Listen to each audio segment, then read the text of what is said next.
gonna jump the coop just as soon as I can find my boots.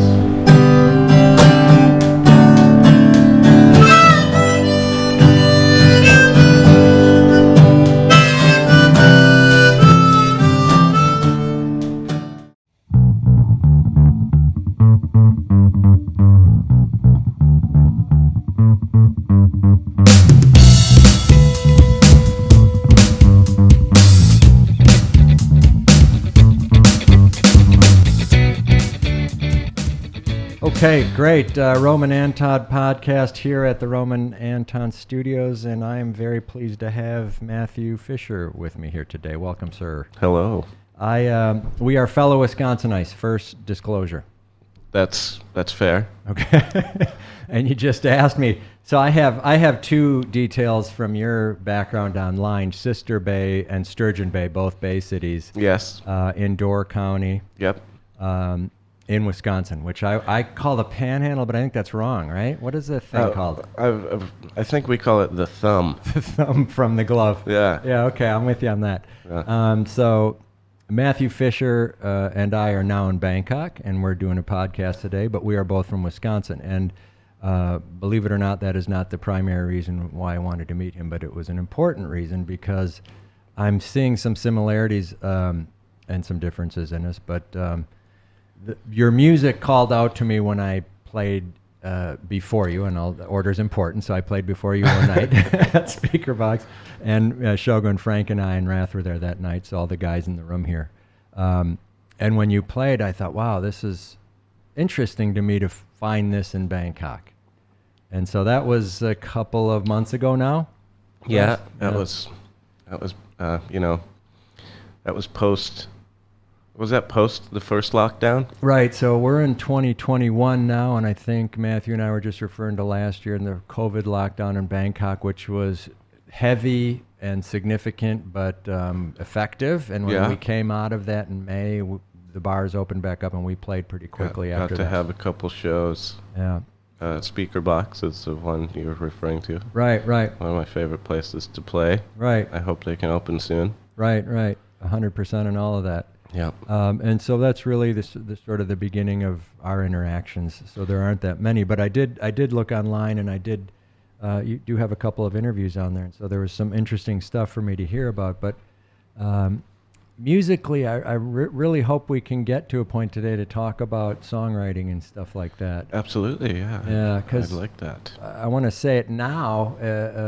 A couple of the songs really resonated with me, and I tried to create a ranking list, but then I thought you might be able to see it across the table and say, why is that got one hey star? man, no, you got your notes, and this is the most professional interview I've ever had. I'm feeling a little nervous, I must admit. Well, you look great. We're glad you're here. We consider you a friend of the band first, and My pleasure, man. Pray second, so we're going to try and keep it simple. So let me talk a little bit about, or ask some questions designed to maybe get a little background. But I grew up south of Milwaukee in Racine, Wisconsin. Okay. You grew up, I think I wrote it down here. I checked it. And I had no formula here, but I think I put 275 miles away, but I probably didn't write this down now that I think about it. Yeah, 220 miles. Yeah, that's probably pretty close, I guess.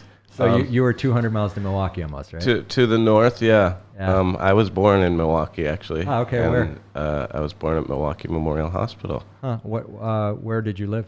When I was a little kid, my family actually did live in Racine. Get out of here. Yeah, for a while. I moved with my family up to Door County when I was about 3 or 4 years old. Huh. Do you remember where you lived in Racine? Not at all, no. But I did live in Milwaukee when I was going to school for a little bit. Oh, okay. Where did you live in Milwaukee? I lived in River West. River West. Yeah.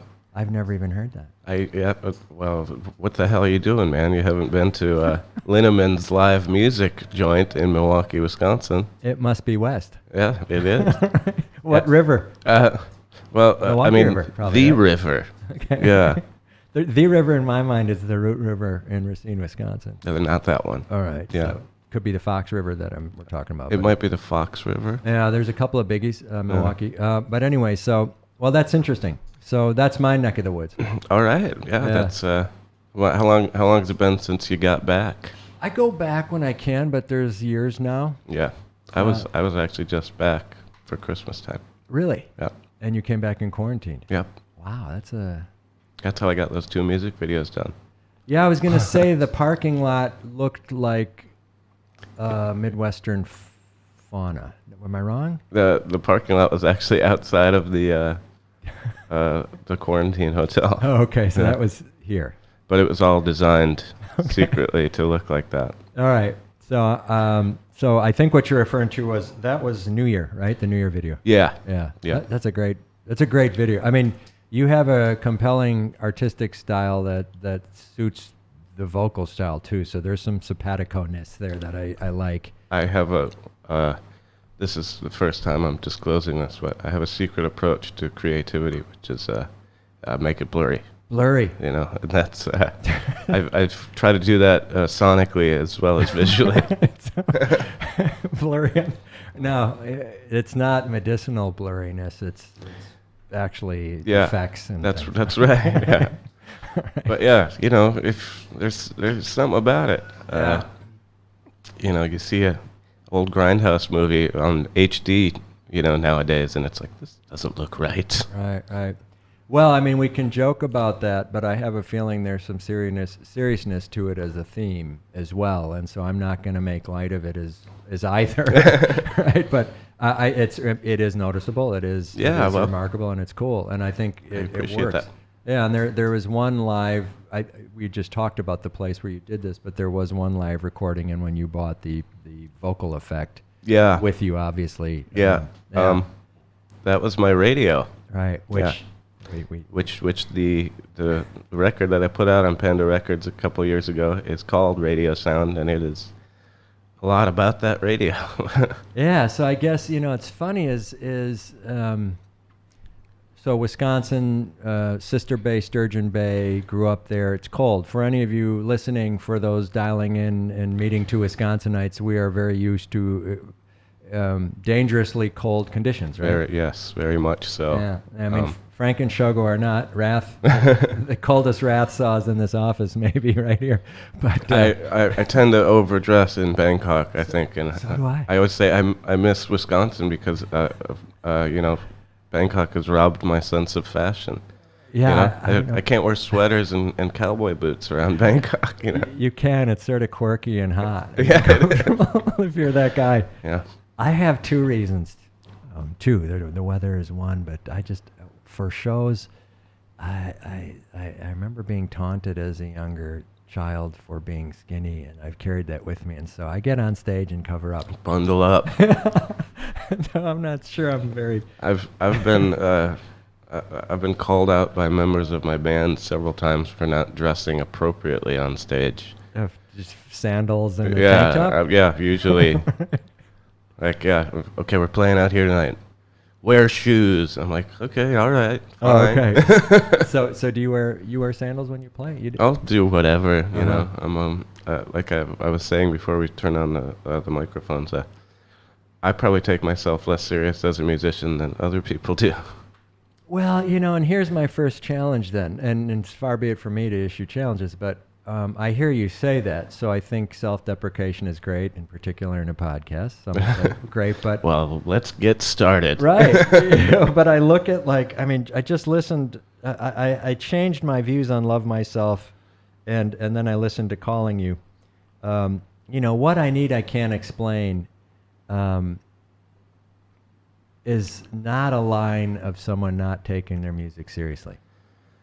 Oh, that's wow! You've cut to the quick right there. Yeah, no. So I want to throw that out, and it's just interesting because I want to ask. I mean, do you write songs with smoking a cigarette, walking down the street, talking into your thing, and then it's done, or do you? Is there a crafting process that goes on with your writing? I guess it depends. You know, I'm the kind of the guy that.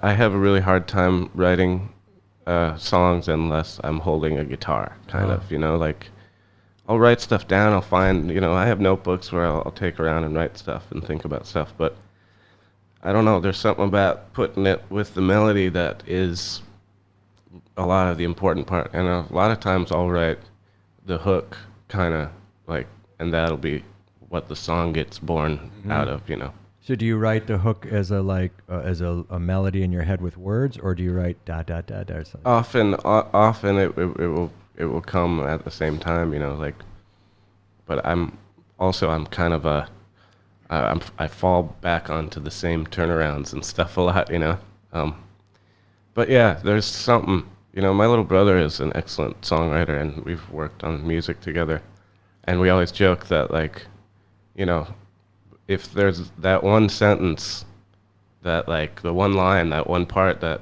just sonically and, lyrically comes together, if it makes you cry, yeah, that's going to be the song. That's a good one.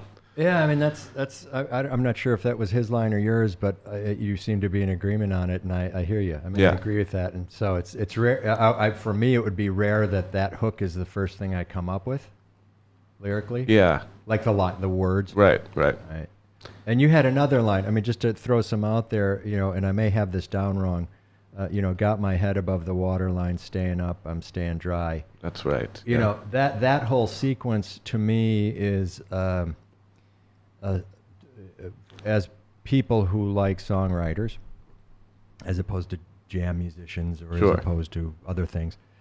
So songwriter, lyrically, that whole sequence in that song, and I guess that comes of the way things are, right? Which is getting my top rankings in your catalog. That one was actually written with my little brother Seth Raditz, who I was just mentioning. Yeah.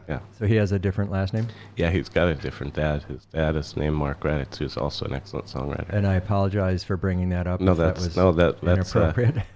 My parents got divorced when I was about 5, so right after you left Milwaukee. yeah. So all of the pain and suffering that caused is nice and far back in my life, enough to create long-lasting psychological problems. Perfect. I can laugh about it now, Yeah. No, but it's and that makes sense. And I mean, so I don't want to not address that. And maybe we can the move and the departure. But you have a brother, half brother. I'm not going to call him a half. I don't know what that means.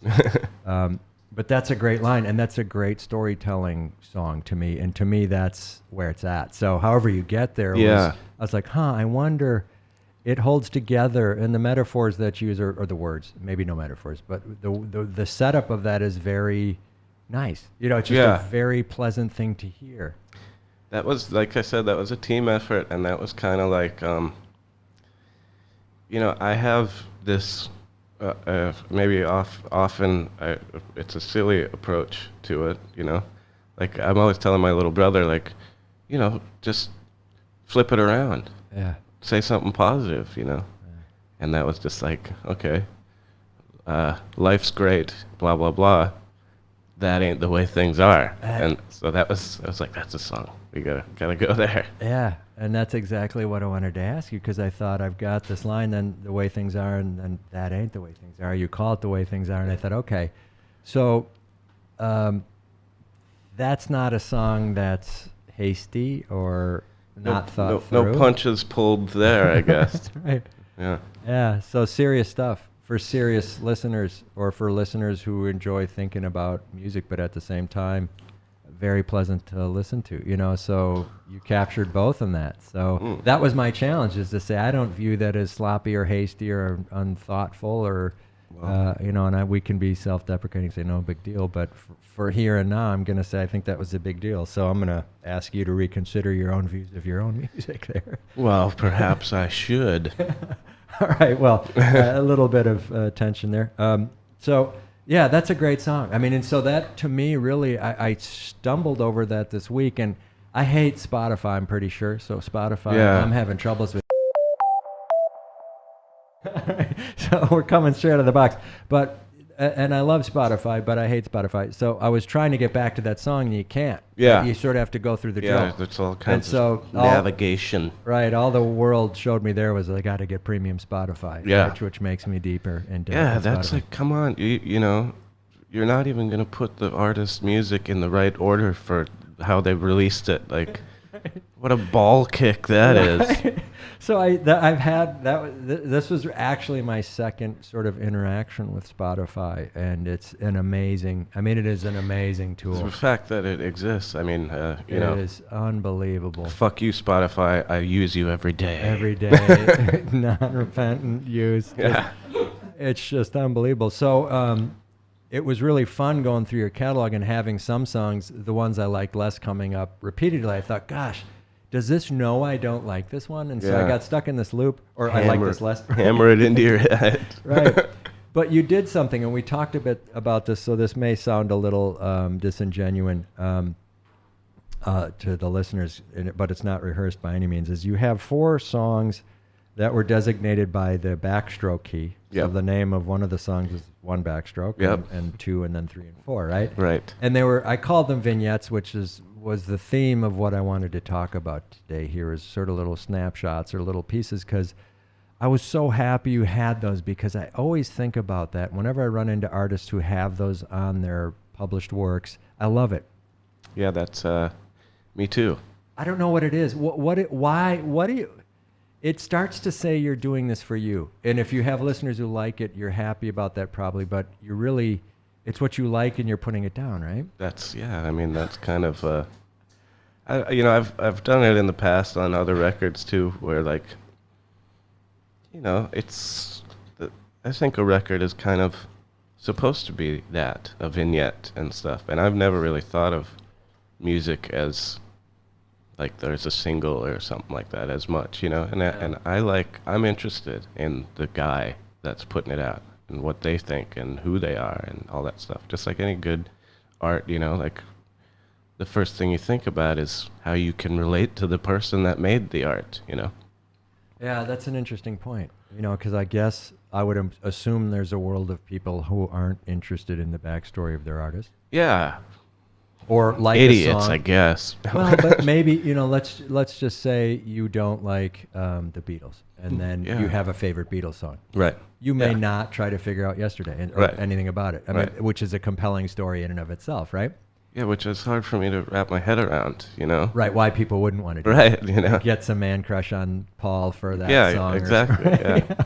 And I'm sorry if that's... Yeah, what's wrong with you? How come you didn't listen to that song 50 million times? Right. And obsessed about who made it, and how you can make one like it, and stuff like that. Yeah, but can that always be the case? That's a lot of work if you like a lot of things, right? Yeah, well, that's why I have, created myself a life of doing things that will never benefit me too much, like making food and music and stuff. Yeah, and I guess that's where this is going. To me, is I saw a singular purpose here, and it wasn't. I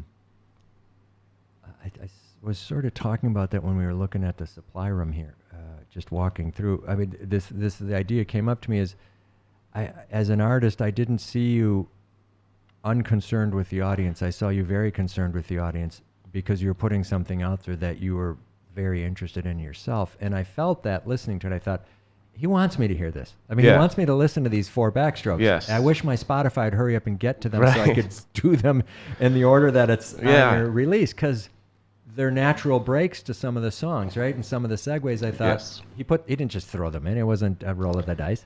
It was a little bit more thought out than that. Right. And so it was a very interesting week for me as I get further dragged into electric and video and things that I'm not sure I want to live with and deal with.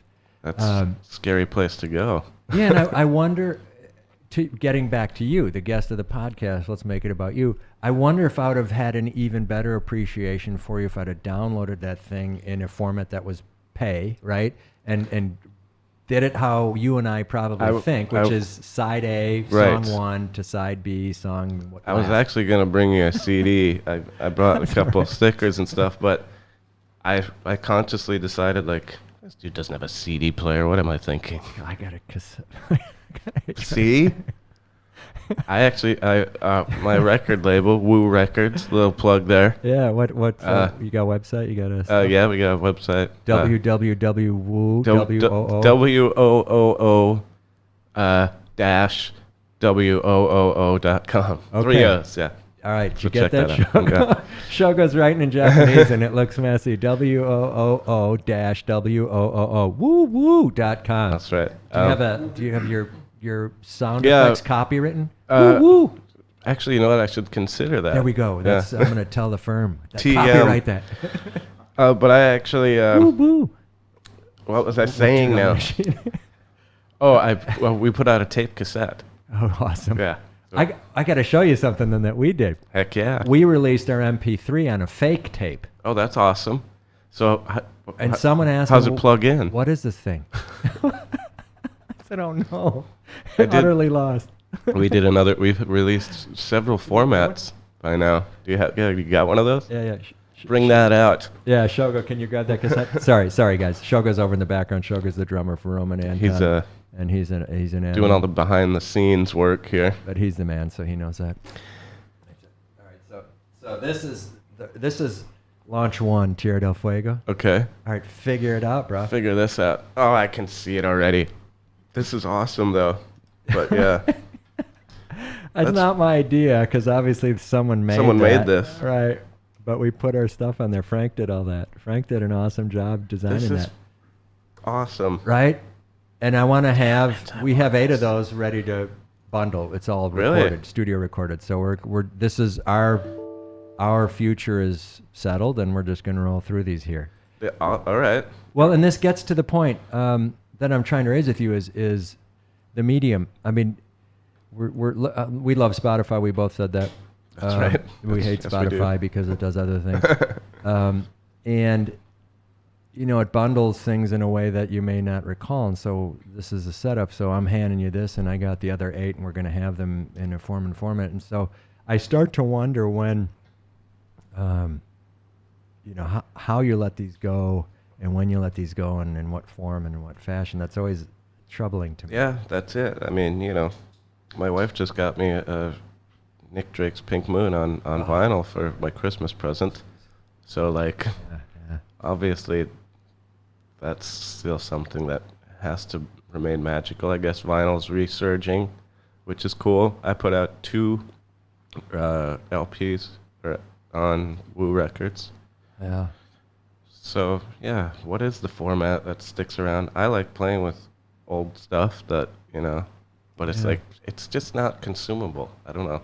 I'd rather buy a record off somebody at a show than an MP3 because you're going to go stream it off Spotify anyway. Yeah, I guess so. Yeah. I don't know if I have views anymore on this. Obviously, what I grew up with are my fondest memories. I remember the White Album. I remember just that limitless world of the White Album with the little things shoved inside and the photos of Paul and the guys and just the lyric sheet and all that. It was so much fun for me, but I'm not going to, you know, do a Proust thing here, memories of things past, and just get stuck on every detail.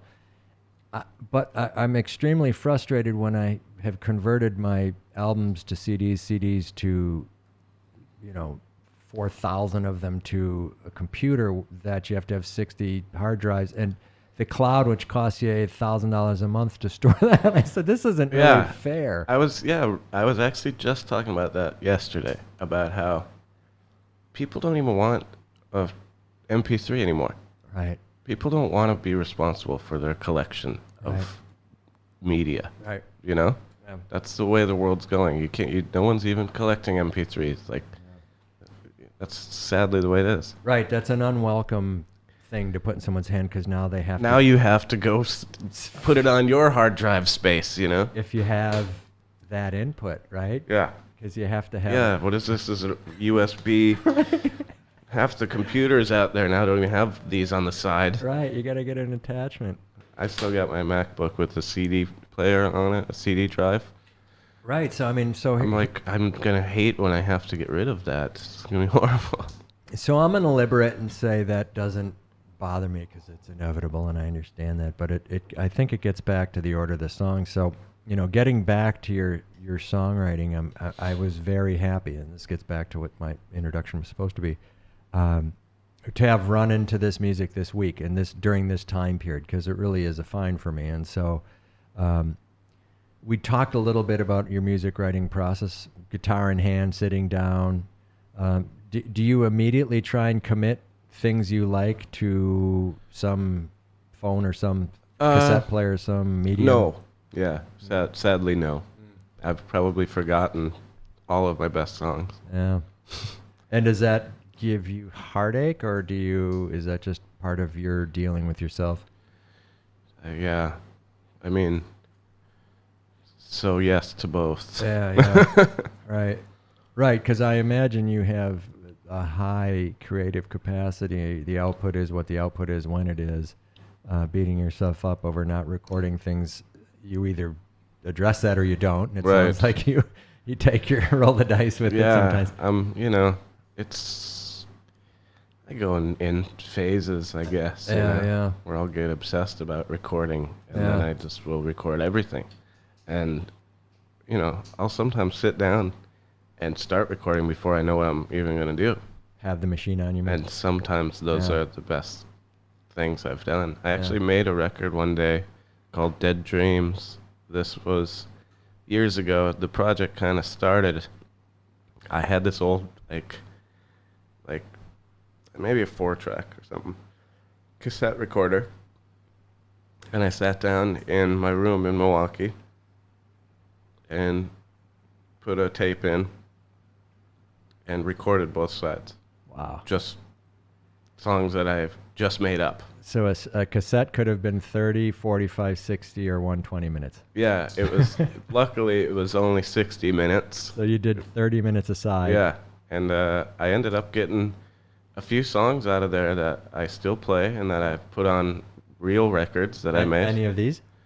I believe Calling You was of that session. And you can actually, when I recorded it on Radio Sound, that's from a different session. Yeah, okay. And that session was the one where I sat in that room. It's actually from that tape recorder. Okay. So what I need, I can't explain. Calling You. I mean, that was one of my top, and I heard that late in the rotation of Spotify rotation. I went through Love Myself 100 times before I got to Calling You. See, and that I thought that's not Calling fair. You is maybe one of my favorite songs on the record because I remember sitting in that room with that guitar and just playing it. Yeah. And, you can actually hear on the recording, I think my mom opens the door or something. There is some, Like you can hear like the door closing or something like that. there is some ambient sound in that Yeah. one. So Yeah. so I like that song a lot because that was it. That was just, and like that riff too. I was like, I can't get away with using that riff because it's kind of really recognizable in a few songs that I've heard over the years. Yeah. But it's that little descending D thing, and I'm like, Frank and I talked about that last week when I had it on. yeah. Yeah, because I have that song. See? You stole it from me. Yeah, exactly. Clearly. Exactly. You infiltrated the Roman Anton. It's on video here, I think. But yeah, it was a song for my father I wrote in 2000 Yeah. in the Marina. It's in our first, it's in this Tierra del Fuego thing. You got me. No, but yours doesn't, I go with the A to the D. And it's just a beautifully written song. I mean, it sounds very good. I mean, the sound quality of that, which is the second part I really wanted to talk to you about, is you record in the way I would like to record. And I love Can, and Can did our third podcast. Runcan Tatiusak is our at Dynamic Studios on Soy 49 Sukhumvit. Okay. He does all of our recording, and we love what we've done there. Okay. But that song, The Way Things Are, up in Wisconsin, I really like the way you record, the effects you put on, or how you do that. And so, where does that come in the process? Is that your producer's hat, or is that your musician's hat mixing, or is it Probably both? maybe a bit of both. I'll tell you. Okay, I have several brothers, and we've talked about one of them already. My oldest brother, he's always been the computer nerd guy and stuff, and he plays heavy metal, and he has a very kind of left-brained approach to things. And like me butting heads with him a lot on how to record music and stuff, it's mostly rebellion. Yeah. Where I'm, he's like, you got to do it this way. You got to do it in this room. You got to, have this kind of microphone. I'm just like, well, fuck that. Right. I'll just turn it up until the needle's in the right spot and that's it. Yeah. And I got this toy sitting here. Like, I want to make a sound, Close your eyes and listen to the sound. That's what you're making. Sure. So that's it. So if you can hear a sound coming out of something, that's it. Put it on the record. You don't have to have some sterile situation. You mentioned the drums on radio sound. Like when I tell people how I recorded those drums, they get mad. How'd you do But it? people say it to me all the time, like the drum sound is great on there. Yeah. Downstairs in my bar, it was closed, and you can hear cars drive by there all the time and stuff. I stuck a kick drum mic on there, and then one SM57, and then one like condenser mic for the two overheads. So it's live drumming. That's it. Okay. I thought you were going to say it was programmed. I thought you were going to say it was an old Roland. No, man, it was Iman, my drummer, playing. Okay. And it was just we did one take, I think. Yeah. And he just had the headphones on, and he jammed along. Yeah. Okay. So like we had the bass and stuff already done. Yeah, it's great. I mean, it's just a great, it's the title of the sound really works. I mean, the whole thing is a bundle holds together. That's all I thought. that was the vibe too, and it was like, yeah. So my approach to recording is, Where it's at. just get it done. Yeah. And make a sound, So that's funny because that's not the metal approach, clearly, right? Yeah, and my older brother, he's all really super meticulous about this stuff, and he's like, well, listen to this drum sound. It sounds way better. It's like sequenced, Right. whatever. Like, no, it doesn't. It sounds worse. Yeah. Yeah. I mean, we were just talking about Adam Yeti. Yeah, my brother worked on a song with them. Right. I mean, some of his stuff is so complicated and fast. That guy shreds, man. Holy shit. Watching him play is very entertaining. Well, and we're talking about a local musician, but I guess, I don't know what goes through his head when he's recording in the studio because it's so fast and so loud. There's a whole different dynamic to that I guess you have to learn when you're doing it all the time. Yeah, there's actually there's a solo that he plays on a song that will be lost in secrets forever, maybe. But he plays my Telecaster on there. He's got a proper Les Paul and stuff. Right. And we just couldn't make it work. We couldn't get the right sound. And he picked up my Tele and did one take, and that was the solo. Yeah. Go figure, right? So yeah. Yeah, forever cast into metal history. I used to be in a heavy metal band. I played the bass in a heavy metal band when I was younger. That didn't show up on my expert Google search. Yeah, go ahead. I probably couldn't even find any recordings of that band. Well, that's history. I mean, it's interesting. Yeah. So jumping back then, so we've talked about, how you write and sort of how you produce, and I think there's some surprises for me having listened and some new revelations from you, which is cool to hear. Give me a different way to approach this. Let's jump back to the Wisconsin stuff. I mean, I asked someone this recently on a podcast. Were you influenced? Were your musical preferences and choices influenced by where you live? I think is how I said it. And Okay. if I didn't, that's what I meant. So living in Wisconsin, Sturgeon Bay, etc. Yeah. Sister Bay. I don't want to give either town, not give it its props. Well, let me give you the real truth of all of this. I barely actually lived in either Sturgeon Bay or Sister Bay. There we go. Here we go. But in Door County, we call it DC. DC. Yeah, up in DC. Up in.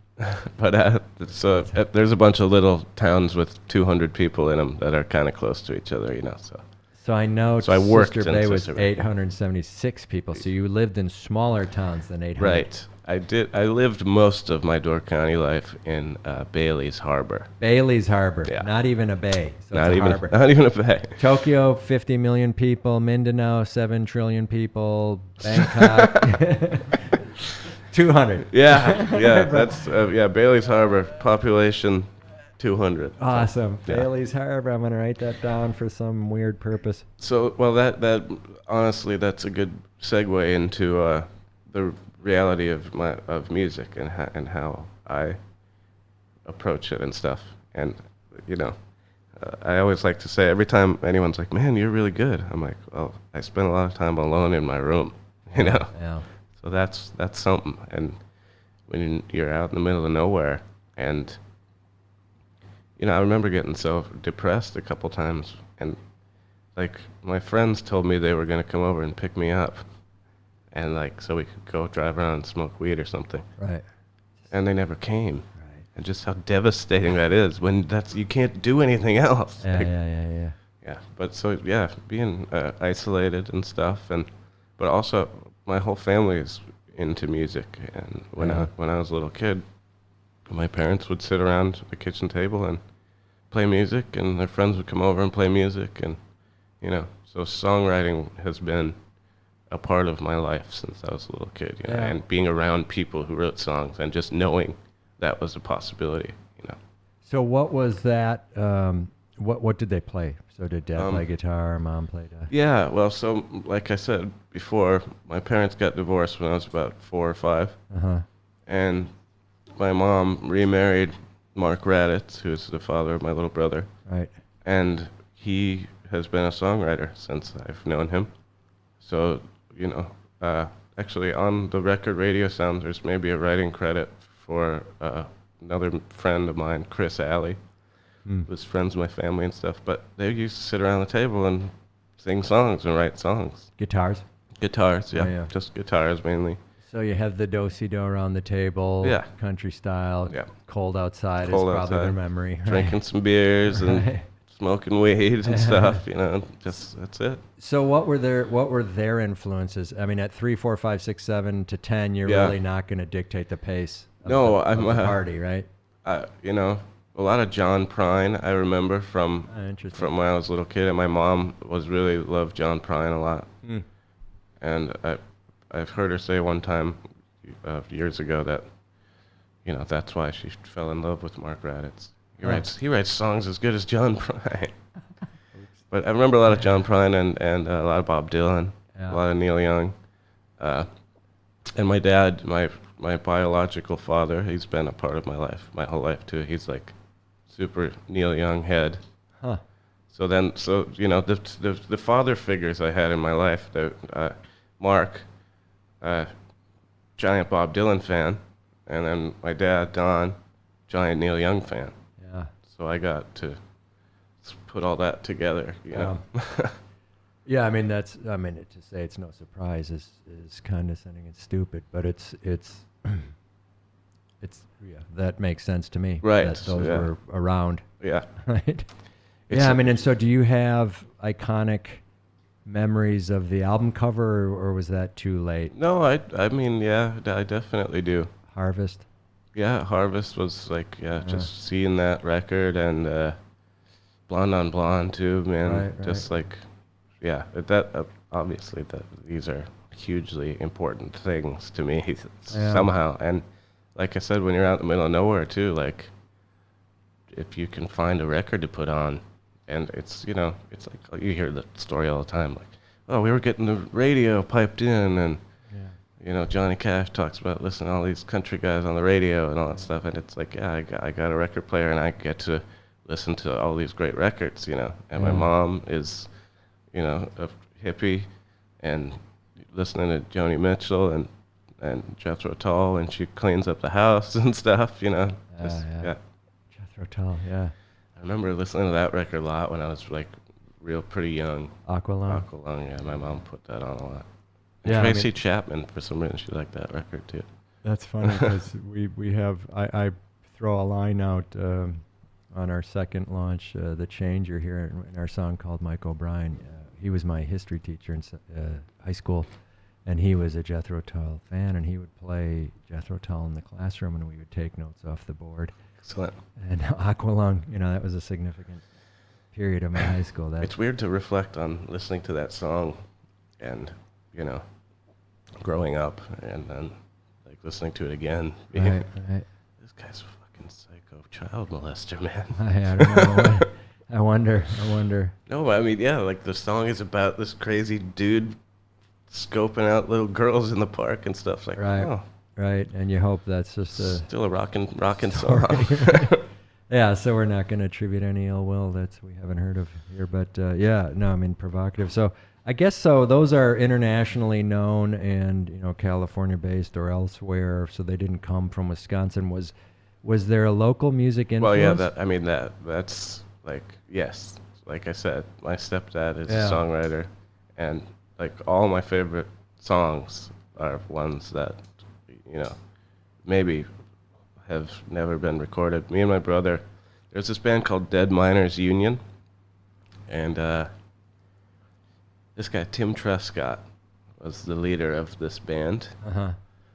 And he lived in my house when I was a little kid and stuff. But he was like, he's the kind of edgier, younger version of country acoustic guitar stuff, and I got really into that.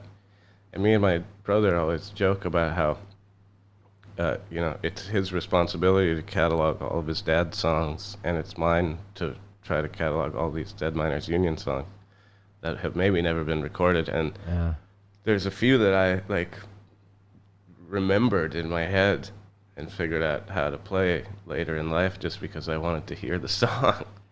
Yeah, that's so funny because you really just snapped me out of whatever thing I was about to do here and say like, well, I get to say I listen to the Violent Femmes and you're not saying that, so I'm the superior historian here, right? And what you've just said is so sort of profound. Like, yeah, my musical influences were in the house. Yeah. Which is like, what? Like, that's so awesome. That's it. So that's a really interesting answer if you think about it, because I was in quest of this, search of this other thing, right? Like, I want to prove some point. Yeah, well, I do like the Violent Femmes. Yeah. Let's be clear about that. Well, Jesus Walking on the Water is one of my favorite songs. That's a great song. Yeah, I love the Violent Femmes, actually. The Victor De Lorenzo's son is like friends with a couple of my Door County friends. They jam together up in Door County. So well, I'm not going to make any claims to him, but he was from Racine, Wisconsin. there you have it. Right, And these guys bring all their gear on the bus. Right. So let me ask you this. I mean, so there was a musical sound for me growing up. It was them. A little later, REO Speedwagon and Cheap Trick. Yeah. Had members from that area, and I don't know if I'm exaggerating this, but there was the hope that you could go wide. You could play locally and grow up and go out on the road, right? Yeah. So I'm sure there have been other famous Wisconsinites, or is it Wisconsonians? I don't even know the word. I think it's Wisconsinites. Wisconsinites. Yes. Someone yelled at me for doing that in Houston Get once. hip, man. It's Houstonian. I said Houstonite and I almost got a brick in my head. I was like, I'm sorry, Houstonian. Whoa. I didn't know. That's what I get for moving to Texas. And it was, there was that, but clearly my brothers and sisters were the largest providers of music to me, and so, I listened to what they listened to, and so that was mixed, even from brother to brother. There were differences of opinion or differences of influence because there was 8 years from oldest to youngest, which I'm youngest, so even that was. How many of the litter are there? Yeah, there's 4 boys, 1 girl. Okay. Yeah. My So- family as well, I think. Yeah. And then I got a stepbrother too. Right. Yeah. Right. Younger than you. Right. Yeah. Okay. And so there was that, and there was this pride in searching for local bands and watching them grow. But there is so. What you have just described is not a Wisconsin sound, I think, or is it? Well, yeah, that's a question, really, because I worked at Linneman's for a while, which is like, it's a hip spot in Milwaukee for like local music, Okay, I take your word on that. And the Wisconsin sound, I don't know, that's weird. I guess it would be hard to pin down. There's a band Static X is from Wisconsin, right? Right. And they're like rap metal or something like that. I mean, and there, Jerry Harrison from the Talking Heads. I guess so. It's because what I was thinking about this week is, we we have no shared anything. We grew up in the same place, so we have maybe some exposure to similar things. But I think you said in an interview you'd never been to a Packers game. I watched a Bucs game live this morning. All right. And I think that was important to me. I mean, did I have to see it start? Did I have to see it end? No. Do I know who won? No. But I watched a good 30 minutes to see how Giannis is playing and just what's going on. There you go. Right. And so I do identify with my team, and I root for my team. Yeah. And so there's that.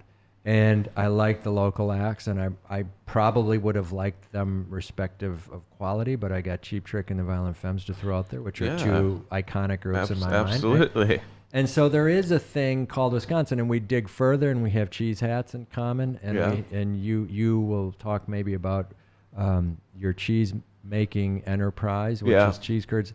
And so there's some things, and bratwurst, there's some things that are they're I think about it too, kind of as a Midwestern connection somehow. Midwestern foods. Yeah, and that's the name of my company, Midwestern Foods. But somehow there's some gravity about the Midwest that, and we share that somehow. Right, and by gravity you mean force of attraction, or do you mean some heaviness? Well, probably a lot of both. Right.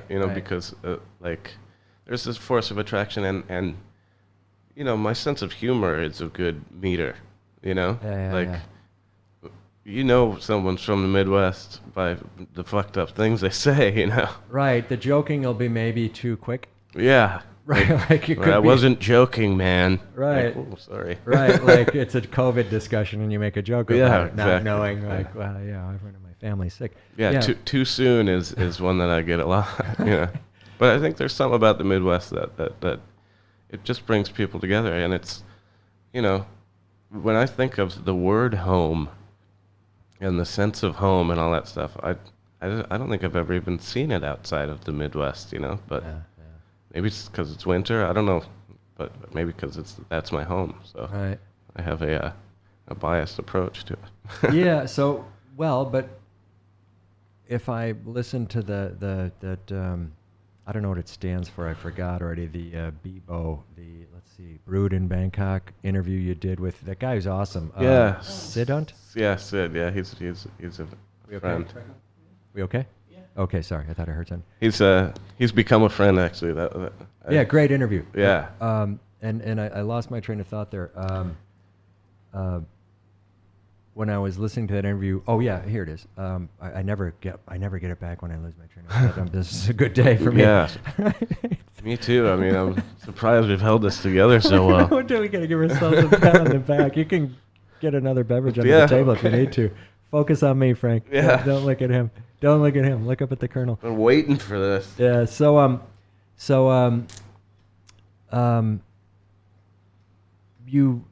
You have your place. I mean, there seemed to be some, not resignation, and maybe that was the word, but you landed on a spot that you call your home. Yeah. Yes. But you don't feel like it is? Well, that's the thing. All my friends are from the Midwest, and we all kind of hole up inside Fatty's, where I serve Midwestern food, and we make Midwestern jokes, So it's diplomatic immunity at Fatty's. It is. It's, and people say that a lot when they come into Fatty's Bar and Diner, which is my restaurant, if you're interested. No, we'll shout that out as often as we need to here. People say, I hear people say it to each other. Like, this is what a dive bar in America feels like. Huh. It's like, okay. Yeah, I heard you. I'm winning. I think you said that, dive bar, which was interesting to me. I'm not even sure what that means, but... it means shithole. Okay. All right. So where I was trying to be sort of murky on the Spotify issue, we've just now clarified what your place is like, which I disagree with.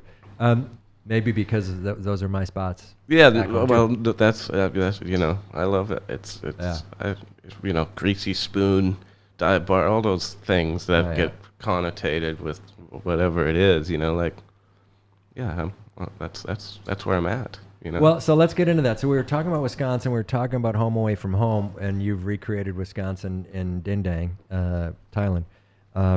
And so you have this sense of home. And we were talking about the sound, the Wisconsin sound. And you said, hey, my music was largely influenced from my family, and there was Neil Young and Dylan in that as well. And so it's sort of just an interesting way to get that answer back, because it's made me shift my thinking about how sort of value laden my question was. Yeah, It's like, okay. dude, you have to say these bands or you Right, suck, or right, you're not a right. true Wisconsinite. But that's such a stupid way to approach it now that I think about it, and it's such an interesting answer. And like the isolation, how valuable that must have been to think like, oh, that was a good song. I'm going to work in that over the next couple of days. So I don't, so this internal confinement during winter is Yeah. somehow made easier. It's, I mean, I just got out of quarantine, Yeah. because I flew back to Wisconsin, and everyone's like, "Oh, how's quarantine? That must have sucked, right?" I'm like, "Yeah, it was awful," and like secretly, that was the vacation. Right. I didn't, I went home to be with my family and stuff, and then you have to hang out with them and do all that, and Right, forced. but being in a hotel room by myself for 2 weeks, Yeah. like, that's, I needed that. Well, and it's the model you lived with for many of your years. Yeah, and I I miss winter. I miss winter a lot, Right. And it's Frank it's over there. He's laughing. I think we're all making the same connections. And again, it's not funny, but it's true. Like, yeah, okay, yeah, quarantine's horrible. Yeah, I couldn't Yeah. order this or buy Right, that. right. I had one pair of underwear or whatever. But it's Couldn't drink booze. That was hard. right. Well, that's interesting. Well, okay. I mean, that's a very interesting answer, because it's really making me rethink the paradigm of the nonsense of some of these questions. It's just Well, yeah. searching for an answer, like preloading the question and the answer. I'm always, I don't know, whenever I do something like this, I'm like, what should I say? What should I talk about? I think it just happens naturally anyway. Well, I think you're a natural speaker. I don't know what that means. I'm going to make that up. But I think you say what you're thinking. I don't think you mull it over and say like, well, the band is really approaching its second launch differently. No, it'll take me years to come up with something that eloquently put together. Well, just calculated, Just right? gotta something's flying out of here, man. What's the marketing angle of this? Yeah, thing? of course. Yeah. Right. But what I would like to say is that no, the isolation angle and stuff like that, there's, and as a songwriter and just a person, there's a huge part of me and my life and my personality and stuff that, I gotta switch off. Yeah. And it's hard for me to do around people and stuff. And that's something that, the music has been largely done alone, and I have a hard time with other people playing music together because of that. I'm surprised my band has been together so long, because I'm just like, well, fuck you, that's the way we do it, Yeah. And why don't we have band practice and all this stuff? I'm like, well, Right. I already know the songs, You can practice if you want. Yeah. But, just the idea of being, as everyone can say it, I guess, being in character and stuff. And I'm a publican in a lot of ways, where I have to be somebody else. And I woke up this morning knowing I was gonna come do this, and Oh boy. and I was just like, Dreading it. yeah, no, not so much. I was just like, I wonder who I should bring to this interview. Yeah, right, Which right. one of the versions of myself? Yeah. But yeah.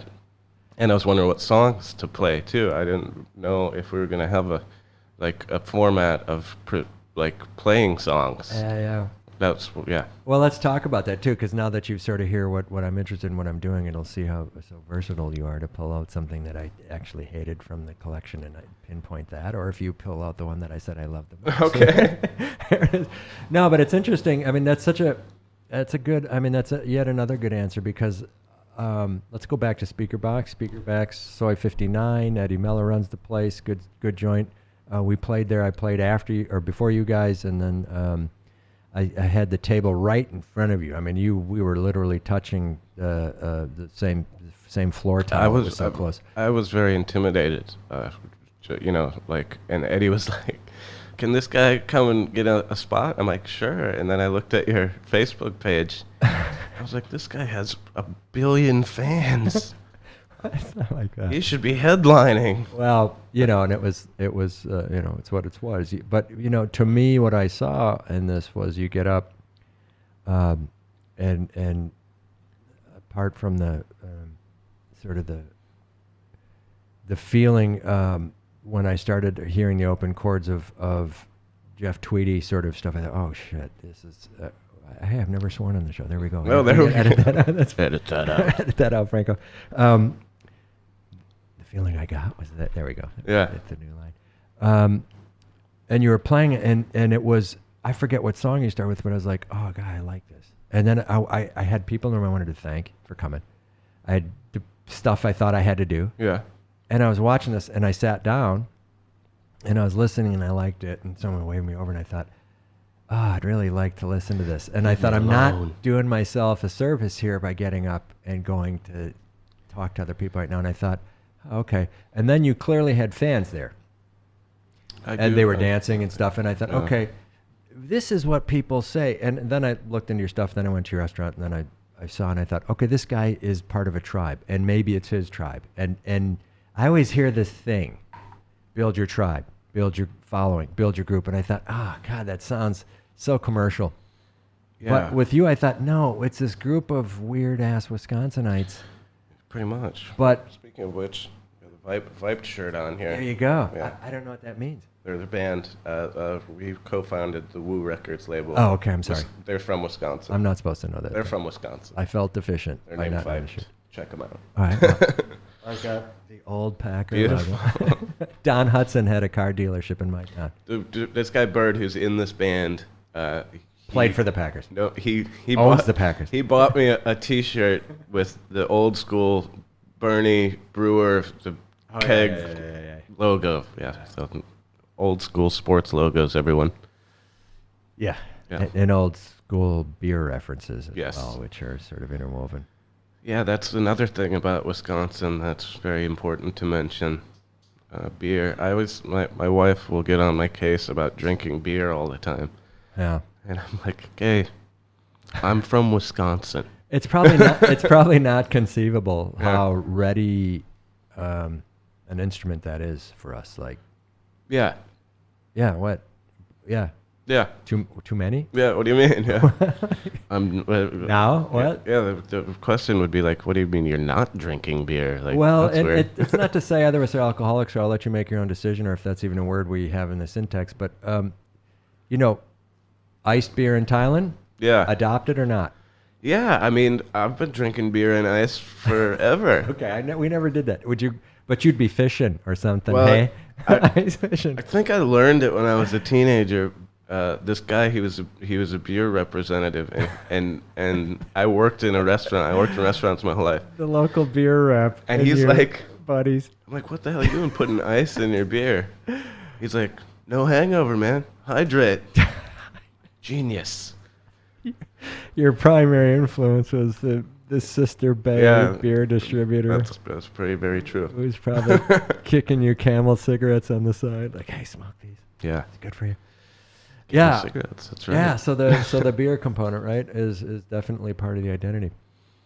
So you have this group, this following that was immediately identifiable of people who liked your music. Yeah, we were talking about the tribe and stuff. Yeah. And I didn't view it as sycophantish or something where you start to say this is based on some third thing like that I'm not seeing. It was based on the music, I thought, and they liked the music. Yeah. And they were friends. I guess it kind of works that way in this town where, I guess maybe there's not many friends to be had or something. I don't know. Yeah, but that's among fair. like the expat community, kind of. Or there's a lot, but there's not many that you want to select from. Right, yeah. Or that are inaccessible. Right, yeah. Or that hide away. That are holed up in their, whatever it is. Yeah. Well, they're on location, right? Right. Their version of Fatty's Bar, which is yours because you're in Din Daeng and it's far away. Exactly. And if I have to travel between the hours of 4 and 8, it's going to take me 5 hours to get there. And do I do that?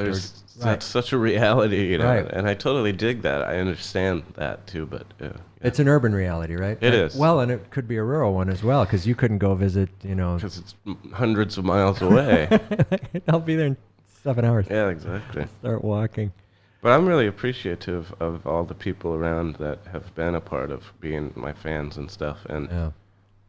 I mean, you know, I sing about stuff that's kind of heavy, I guess. Yeah. So a lot of the people that like my music are like, you know, they really, really like it a lot, you know. Yeah. And so, like, my fans that I have are not very casual, you know. Right.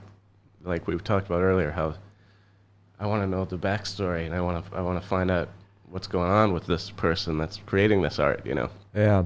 Well, and for some of your songs, obviously, you know, we talked about the wordplay you have and the way things are.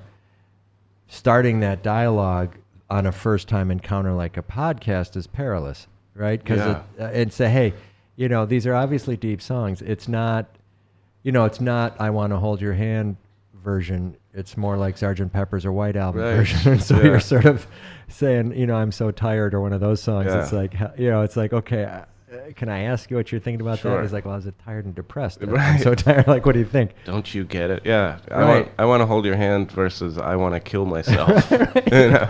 Right. And it's clear that you're not bearing your soul, but you might well be in some of these songs. So I'll let you tell me if that's the case. It's hard to remember sometimes. Yeah. You know, I always say that music is a really good, it's a good vehicle for me to turn my bad feelings into good feelings, you know, and it's therapeutic. Maybe, I don't want to remember or whatever, you know, and like I said, if you get the crier, you know, if you get that line that makes, you know, even sometimes too, like, I'll just be like, holy shit, man, you're fucked up. Like, what's wrong with you? Yeah. And then it's like, okay, somebody else might be able to use that. You know, I'll put that on the page, and I'll, you know. So. Yeah, I mean, I really keep going back to this line, "What I need, I can't explain," is a totally legitimate line too, because that song provides some explanations to what you need as well. So it's on the one hand, it's saying, hey, I don't know, but then there's some other things in there.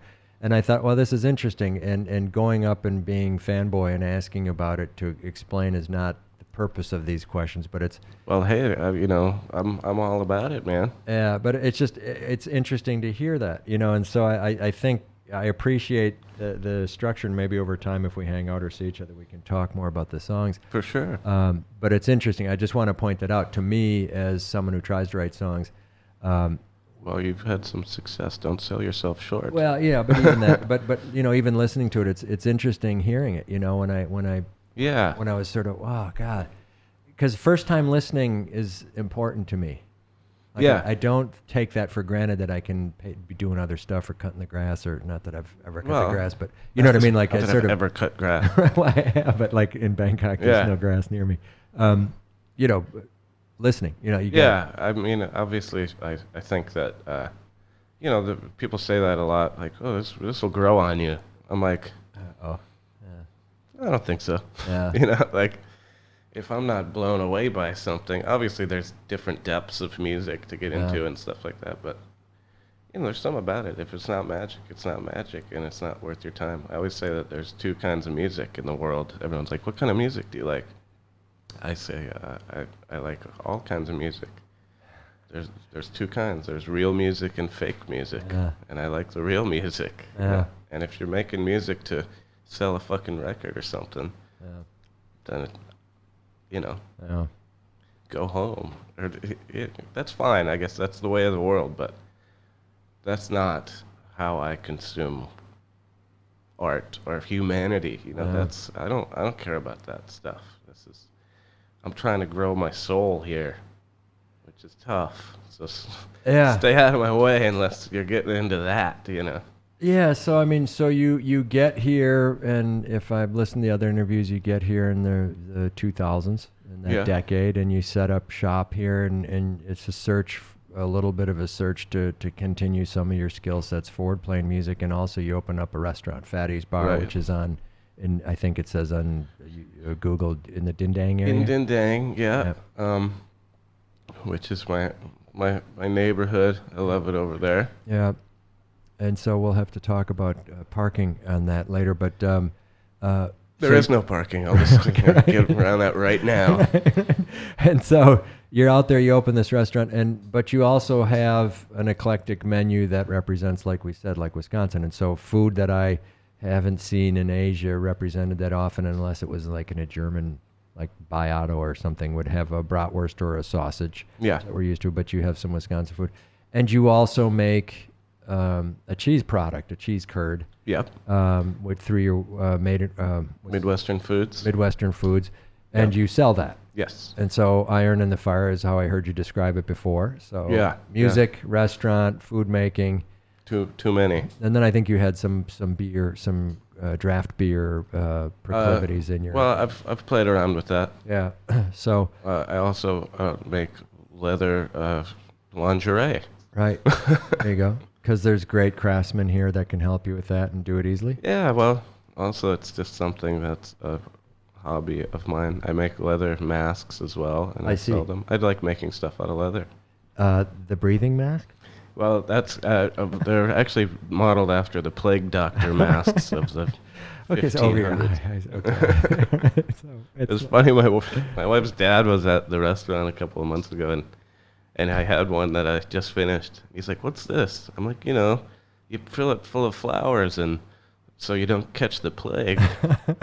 And he like put it on and took a picture with me and stuff.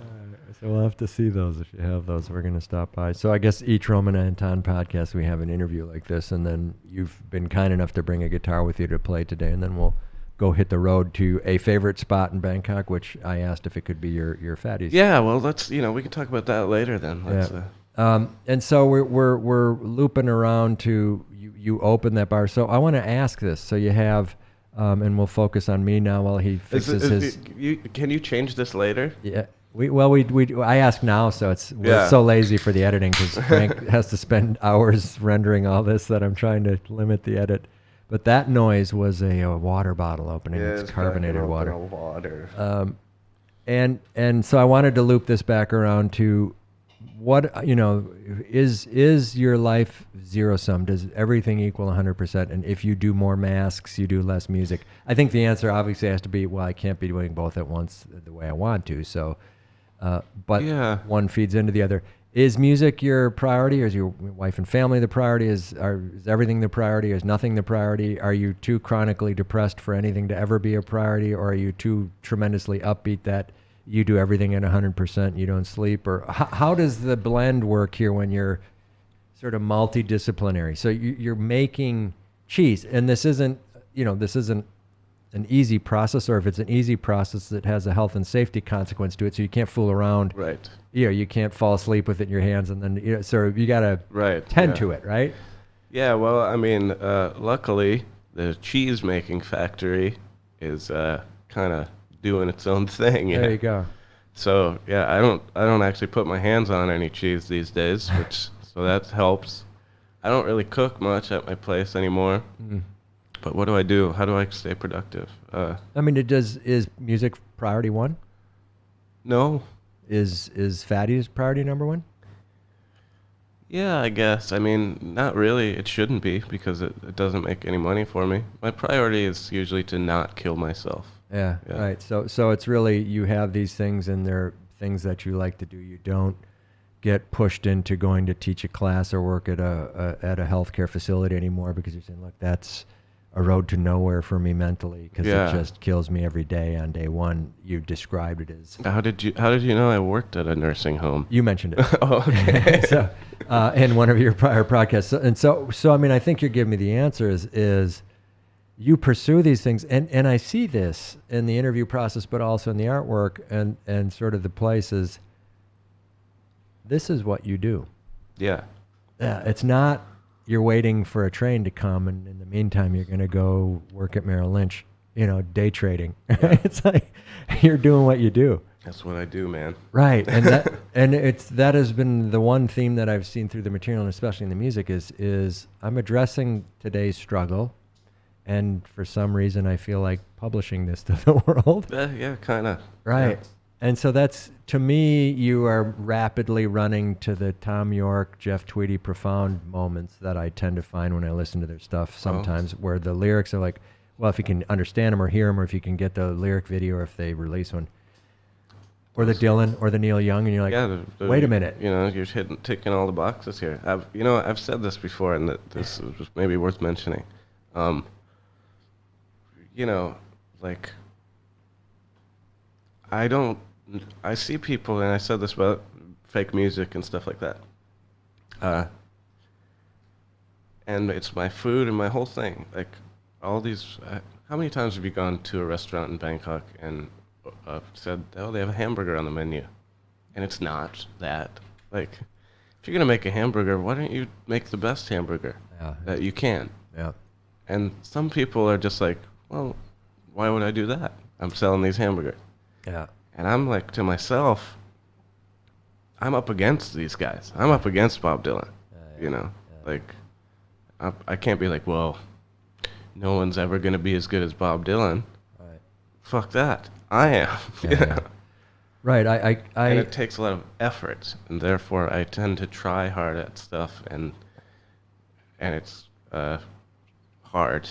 Yeah. I 100% believe what you just said there. I mean, because I can always say, well, I'm suspicious, or I'd want to know you better to buy that. But I buy that explanation, and it doesn't matter if I buy it or not. But I'm saying this because it makes sense to me that you're saying that here today, and I'm glad you did, because you know, I wanna hear your music as you put it out, however long it takes, or however quickly you do it, or watch the videos, because it's interesting for me to see that now, having seen you around town. And I think, like Will, who we've had on this show, you're an important part of this scene, and the pieces do fit together, and the hamburgers do fit together as well. There are places you go for hamburgers, and there are places you don't. So I get the metaphor, and I get the actual reality of the hamburger as a challenge. And I get your preoccupation, or your dedication, not preoccupation, to those streams of influence that you have. And so it's interesting. Well, thanks for noticing, man. Well, and it's weird, because I'm not sure what the point of saying that out loud is on my part. But I wanted to talk about this, but I don't think I do anymore. I mean, when I was looking at this week, because and I hope I'm saying his name right, Siddhant. Yeah. What he did on his Bibo 34, Bibo 34, if you typed that in, I'm sure it would come to this thing. He had a list of everything you covered in the topic, and I thought, oh, that's OCD, and it's awesome. I thought that's some compulsive disorder. He wrote down all the nouns, like word searches you could do at the bottom of that interview, and he put the labels in. I was like, why the hell did you do that? Because it's awesome. I guess it's because a guy like me loved it. Worth doing, yeah. Because Panda Records label, Comet Records label, Bird Sound Promotions was a promotion company, or Bird Sound promotion company, and Rhubarb and Custard Music promoting. Which I'm playing at Custard Studio on the 19th, which is my mother's birthday. Custard Studio. It's a little private club place, so you can go there, and it's fun. And I'm part of a show called Broken Souls, where they do stand-up, spoken word, sort of comedy if you have a twisted sense of humor, as well as music. So I don't think we move aggressively enough to put this online. Before, okay. But I didn't know that they had their own studio as well, and I really that was a past plug, so time travelers can get into it. Right. We're gonna figure out how to generate interest backwards. But that list really sort of stymied me, because it had all these things that you were connected to, and then you mentioned Noriega's, and then you mentioned these venues that I'd never even tried to go to or look for, and then Brownstone, and which I'm sure is still up and running or something like that. But and this building and this awareness of the scene, and I hesitate calling it a scene, but it is a scene, I guess. It seems like you're aware of all that, you're part of it, your group moves with you through it. Is that difficult for you to navigate a scene when you are going outside of the comfort zone, or do you welcome the opportunities to bring your guitar into new places that could have stuff thrown at you, or could be hostile environments that are unfriendly to you, not because of you, but just because they're new? Well, like I said before, I probably take myself less seriously as a musician than everyone else does, So.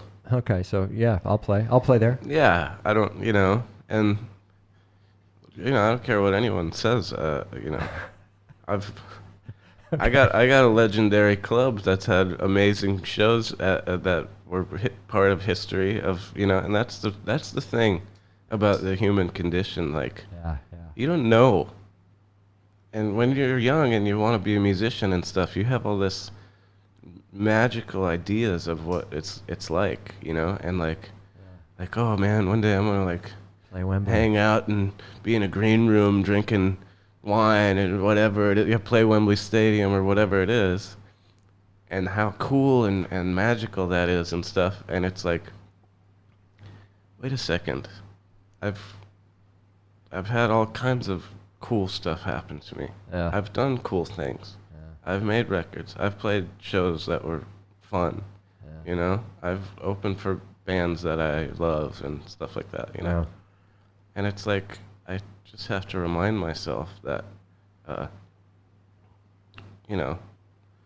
these things happen, and so yeah, I'm cool. I know it. Yeah. I don't have to worry. I'm not nervous about anything, or whatever. And being a part of the scene, that's another part of that attitude. It's like, well, if you don't like this, you don't have to. Right. And that's my slogan at my restaurant, Fatty's Bar and Diner. If you don't like it, you're stupid. Okay. Somebody got really mad about that too. That's a different thing than what you said. If you don't like it, you don't have to. Yeah, but I can say you're stupid, and then that's the end of it for me. All right. We get two new. We got a trademark. Get some copyright. slogans there, man. All right. Okay, so I'm going to look down at this here and read this radio sound. You can find that on Spotify, and we have confirmed we love Spotify. Awesome service, Spotify. I saw there's radio sound, and then there's the album that The Way Things Are is on. Are two different releases? Or are they on the same? That's radio sound. Jesus, because it came up with the different photos in it, right? Yeah, maybe. Yeah. Spotify should have that all put together. But I'm also on Bandcamp, which I think I get paid more money if you download my record from there. Oh, okay. Fair enough. Which, I mean, by more money, I mean not zero. Which is what Spotify's been giving me so far. Right. But I got a record out called Hangman. That's my other release under a label. All right, Hangman. That was off of Rabbit Fire Records a while ago. No such notes here. All right, Hangman, Rabbit Fire. What is the? Where's that? Is that? That's on Bandcamp, probably exclusively. It might be on iTunes, but I don't remember. All right. Cool. All right. So, anything else you want to identify here in case people listen to this thing? So you got Fatty's Bar. You can look it up. FATTY''S, right? That's right. Yeah. Fatty's Bar. You got Midwestern Food, but that's sort of special delivery. You can, Midwestern Foods is, we're on Facebook if you need cheese. Cheese, okay. And that seems like one of the essentials to us here, looking into all the cameras at one time. Yeah. Who doesn't need cheese? Who doesn't need cheese? Right? We don't know what's... So should we, are we set up to play a song? Is that something you're interested in? Or We're definitely going to do that. I'm about to conclude with all of the offerings you have out there, and I would really recommend listening to that Bible 34. That's an awesome interview, and it gives a real good history of where you've been and how long you've been here. But it also, I think it gives a very pragmatic approach to someone trying to go on the road and open a business overseas. It's fun. It's cool. There's a lot of reward to it, but it's challenging. Yeah. And even if you have a good support staff, that's what we call local, meaning, Thai. It's a lot of work, but it was good to hear you sort of describe that in a measured fashion in that interview, because it's, a lot of people come over here, and I'm going to do this or do that. And I hate being the guy that says, in moderation or, do it with a plan. Well, that's, I've said that before, and I think I might have said that on that last podcast. The reason Fatty's is still open is for spite. Yeah. That's the reason I'm still alive, is for spite, probably. And I imagine it's like a double COVID spite now, too, right? Exactly. I'll show you. I'm not going to fire any of my employees. I'm going to put hamburgers in the street. Yeah. To show you we can make I've been lucky, man. Knock on some wood there, because I have been lucky to be able to stay open, and now I can't sell booze, and I'm lucky. Yeah, and I'm sure there's shenanigans with the live music and stuff that are vexing. That ain't happening. Yeah. I've been having to do my open mic night virtually. Yeah. Which is not as fun. Yeah, well, and I can imagine you come up with stuff that makes it interesting to you. I mean, what I'm seeing here is a dynamic enough approach that if you've undertaken the effort to do virtual, then you're going to make it somewhat enjoyable for yourself between depressive episodes of having to actually do it online in the first place. It's like I can't get over this. It's mostly just my friends that I would see every week, just like having a Zoom call with each other. So it's not fun for the audience by any means at all. Well, I don't deprive us of that, right? I mean, and I mean that most sincerely, because Will Corbin said something that made Frank and Shogo and I laugh so hard when he was talking about, and you know Will from Lips Manly, and Will talked about playing this video game, and that's not the right term, gaming, Rust Island, and he talked about Lips Manly playing on a video game Rust for pay. Holy moly. When a guy wanted them to go to his imaginary hotel on Rust Island and play in there. We laughed so hard, but like you said, that's a historical event now. See, that's something. Right. And that one got recorded. But we asked, and he said it was on a Russian server or something, so it didn't. So, but I'm sure it did. But I mean, I don't want to end this interview part on this note, but yeah, keep doing that. I mean, charge, right? Way to go. Yeah, it's End is in crazy. sight. Hang in there. We'll get inoculated or vaccinated or whatever that is. Everyone give me money. Anyone who's listening to this. Okay. I do take all kinds of donations. All right. You know. How do we get it to you? Just come over to Fatty's. Fatty's Bar. Cash is fine. All right. Well, good. Well, how about if we do this, Franco? Can we shut down here for a little bit, and then we'll set up the room to do an acoustic guitar of Matthew Fischer live at the Roman Anton Studios, the Roman Anton podcast. And Matthew, thanks a lot for coming in today. Thank you, man. Take a break and set back up. Absolute pleasure to talk to you and have a good time with you all. Good. Thanks. All right. Okay, well, just try it out for fun. Yeah, so I'm going to introduce us here. So we got Matthew Fischer at the Roman Anton Studios again. We're doing a second part of our podcast today. He's going to play for us. So I may not be on the camera right now, but I'm just narrating this. And Matthew, do what you'd like to do. We'll keep the mics rolling and the cameras are all on you, okay? Okay, yeah, I'll try. I mean, if it sounds bad, it's your fault. Of course. All right. La la la la. Okay, everything okay? Okay. All right, I'll sing a song now that I haven't put out on a record yet or anything. I'm hoping to this year, if you let me come over and record in your studio. Guarantee. I'll try. I feel like giving up on part of myself. I feel like I've had enough. I wanna be someone else.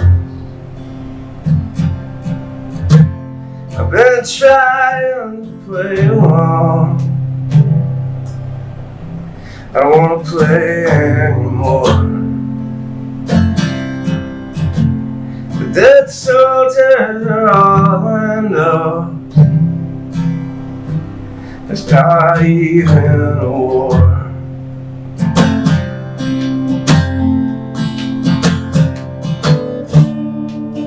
And I run away. I feel like I've done that before. I'm not trying to say I don't want to see you no more. I just want to lay down on the floor. After I've stayed up till 4. Lately I've been thinking that I could just slip away and let you remember that it was good yesterday. Cause the person I used to be always wandered away. He was whistling something that I think I used to say.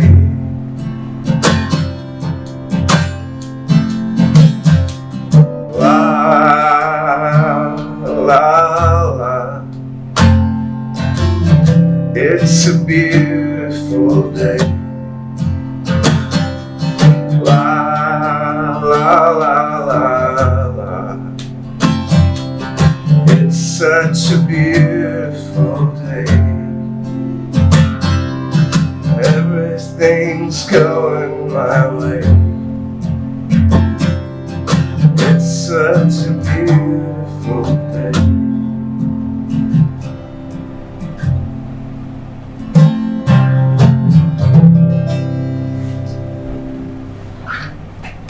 Nice. All right. A sad one to start off there. Tell me it's called It's a Beautiful Day? That one is called It's a Beautiful Day. Jesus, man. Way to go. So you wrote that recently? I always say that's my new song when we play with the band, but it's been a couple of years ago. Okay. Now. Yeah. Still feel the same way?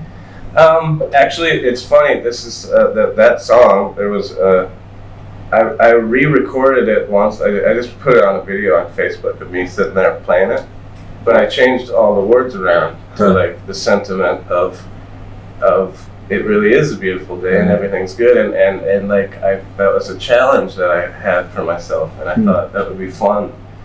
And you know, all my songwriter friends like, take a song and turn the whole sentiment around, you know, and see how that goes. But maybe I'll send you a link to it. So. All right. Frank does that with his group in the Philippines. So it's interesting to hear. Turn the song on they have challenges, you know. That's fun. Write everything in a major key or something like that. So we've talked about that.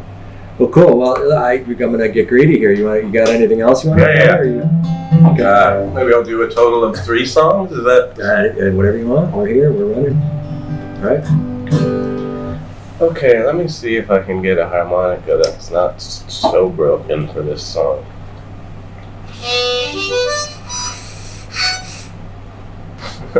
Posse. Missing one. We'll try. But here's a song about Wisconsin. Heyo.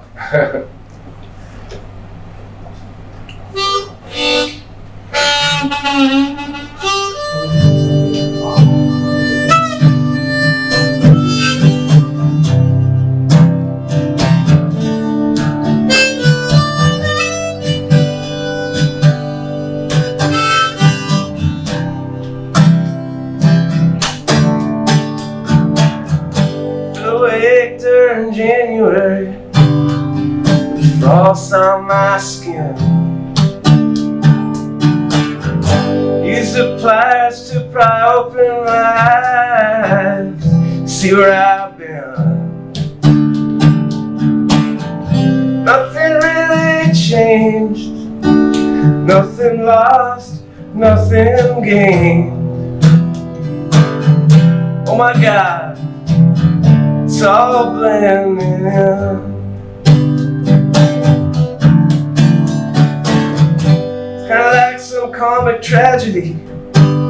Every time I check the mailbox,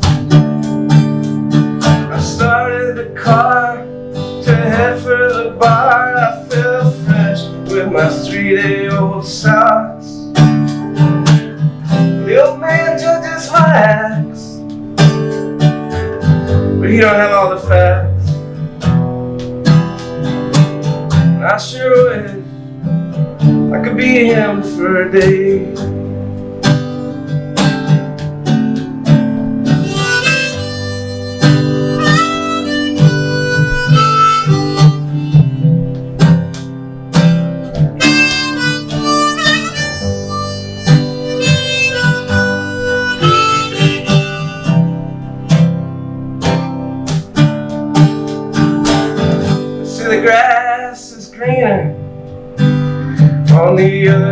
side of the road.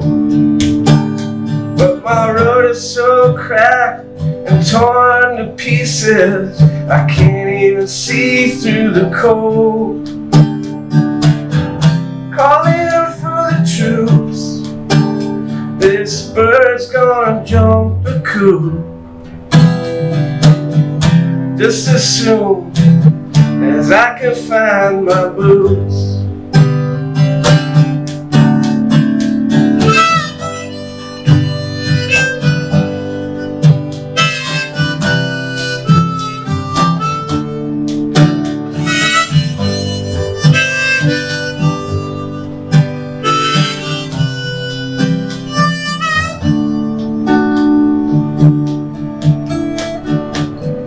Met the devil today, sitting on a bar stool. Told me why I had the blues. Said, son, I can see from a smile a mile away that you're already paying your dues. You're caught in this morbid quirk, sure it's saving me work. But even I gotta go, I can't see a man this way.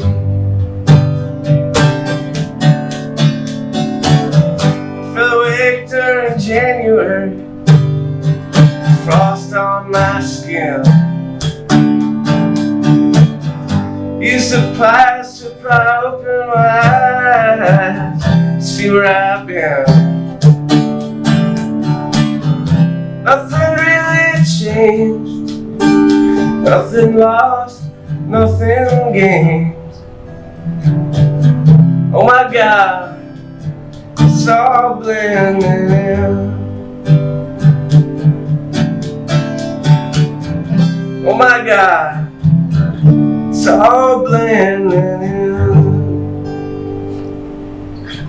Nice. All right. Nicely done. So I don't think I heard that before. Yeah, those are Two new ones? not really new. Yeah, Yeah. haven't been put out yet. Yeah, well, okay, I mean, I'm not judging that, but the old man judged all my acts, but he don't have all the facts. I mean, just a great That's right. shit, right? Sorry, that's 2 times you got me to break the cardinal rule. But that's a good one. I mean, you know, it's hard to digest that live, but, you know, I said one of the skill sets you seem to have is putting lyrics out that are immediately vibable or understandable. You know, I mean, and it's a tough, right? I mean, it's hard to throw that boomerang out without it hitting you in the head. You know, Yeah. it's sort of like, wow, they got that line. That's I've always, you know, I don't know. I've always been sort of a sucker for some kind of word play like that or something. You know, I don't know. I like clever shit. yeah, but clever and meaningful is different than just, you know, True. living la vida loca. Come on, that's clever. I mean, I get that. All right, you got one more for us? Let's do one more for fun here. All right, the fun song we call this. Yeah, this will be the fun one. No, I didn't really have.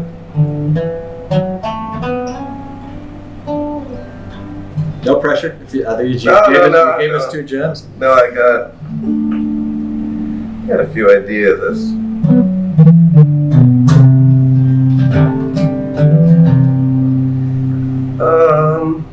That one's on the record. Maybe something a little more country-ish, or let's see.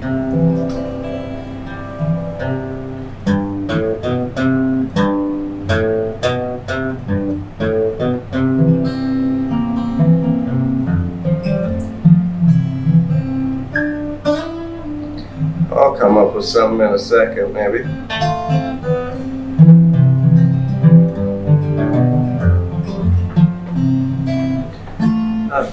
But I got an idea.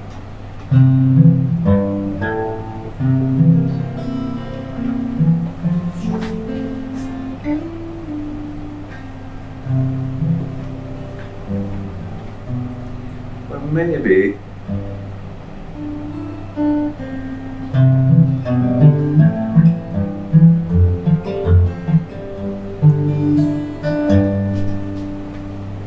Okay, this is my other hit song.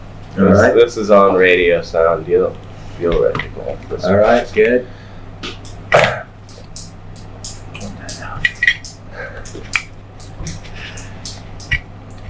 Okay, another broken harmonica. That thing sounds like a gem. You're more than 3 missing. Yeah. Well, I won't play that high. All right, stay low, brother. I barely play harmonica on this line, actually, so you won't even notice. The song is when you figure out something that you probably knew the whole time.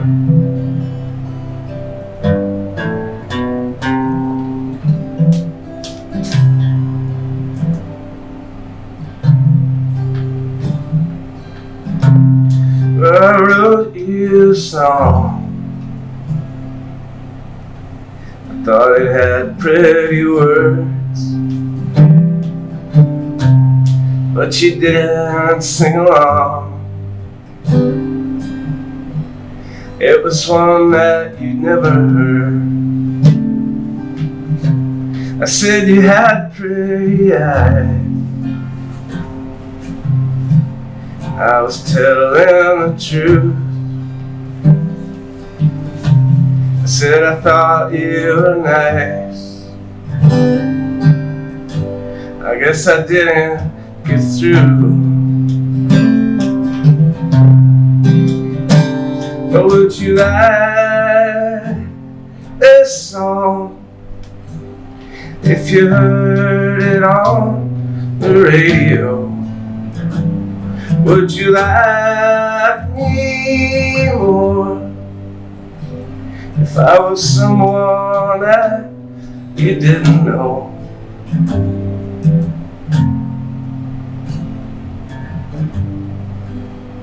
I guess so.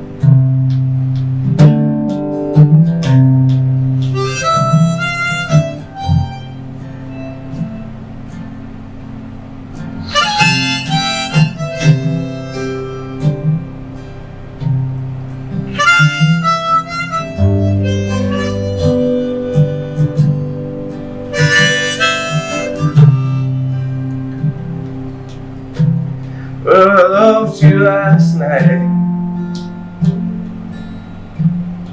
from deep in my heart, but I just realized that we were wrong from the start. So you fit in good, and I get stuck outside. I probably should try to choke down this pride. Would you like this song if you heard it on the radio? Would you like me more if I was someone that you didn't know?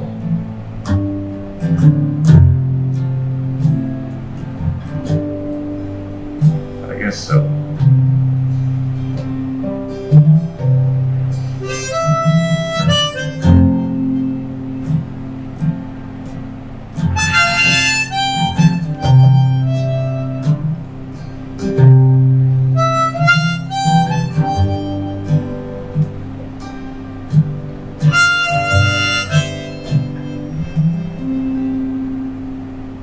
All right, there we go. All right, Matthew Fischer, live Roman Anton podcast. Thank you, Matthew. Thank you, man. All right, let's hit the road.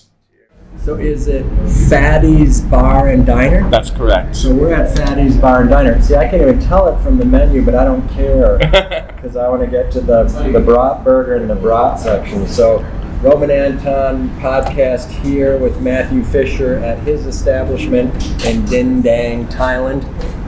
Fatty's Bar and Diner, right? That's it. Okay, so we just listened to the songs you did for us. That was awesome, and we had a good discussion, I thought. But I thought so too. I think this is important for you and me, at least as Wisconsinites. I've got That's the Wisconsin Johnson. Wisconsin Johnson. That's right. I got the brat dog. It's all about the brats. Yeah. Yeah, which these are homemade. We got cheese curds here going on. Toasted ravioli, which is that's more of a St. Louis thing, but we like them. So I read something that said you weren't. The essence of the cheese curd is that you don't cheddar it. That's right. What does that mean? Is it a verb? To cheddar? To cheddar is a verb. That's when they cut up the curds. Obviously you guys know all kinds of stuff about cheese making, but yeah, right. when you make a cheddar cheese, first important part is that there's a specific bacterial culture that is native to a place called Cheddar in England, right? That's the whole thing, It's like I thought it was a Wisconsin thing. It somehow has really gotten out of hand there for some reason. I've been lied to. But yeah, that's where they cut the curds up and then they stack them up and press them. So when you make a cheese curd, you use the same culture that you use, bacterial culture, to make the cheddar cheese, but then you just don't stack it up. So it's like baby cheese, kind of. That's crazy. The whole deal.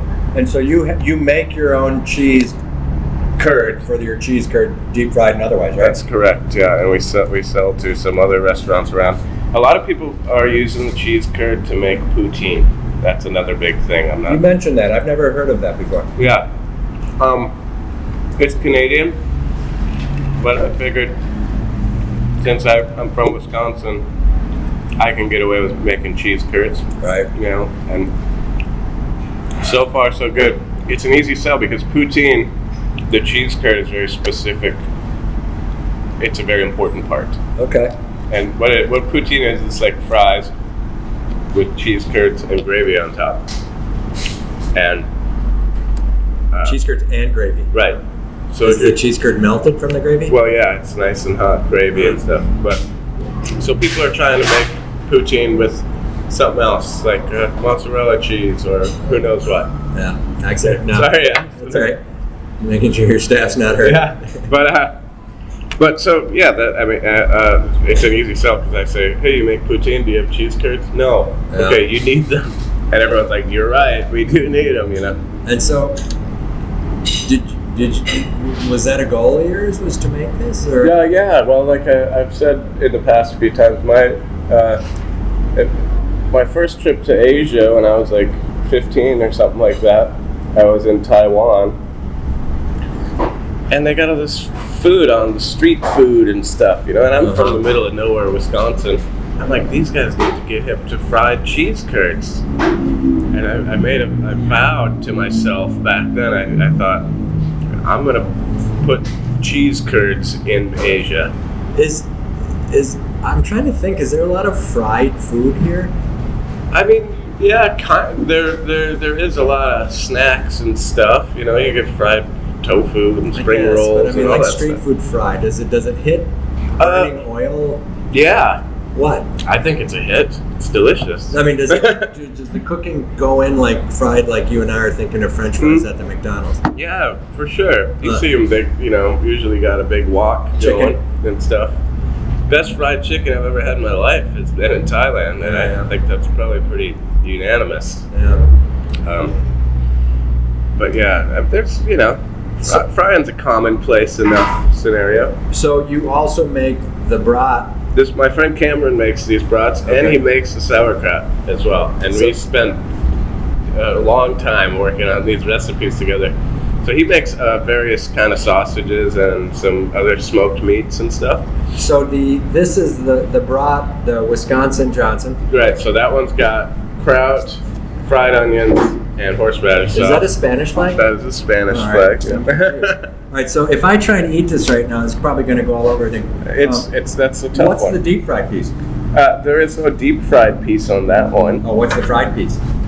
Nothing. That's over here. Oh, fried onions. Fried onions. Oh yeah, but they're fried on a grill. I guess some people might call them grilled onions. So do we leave that in? Yeah. Mm-hmm. Should I eat this one? It does. I'm kind of hungry. Yeah, you should. You missed lunch. You came over. Yeah. Yeah. So good. And the sauce. What are you making? How do you make the sauce? I'll let you finish that. Right there. Sauerkraut's good, right? That's hitting the spot. I mean, I can smell that when I'm eating this. Yeah, the sauerkraut's great. There's kraut on that one too. Yeah, and there's onions. But yeah, that's just horseradish, which is kind of hard to find here somehow. Sour cream, horseradish. Mayonnaise. It's traditional Wisconsin. Sour cream, horseradish, Mustard. mayonnaise, mustard. Yeah. Not exactly easy to find. Yeah. And so,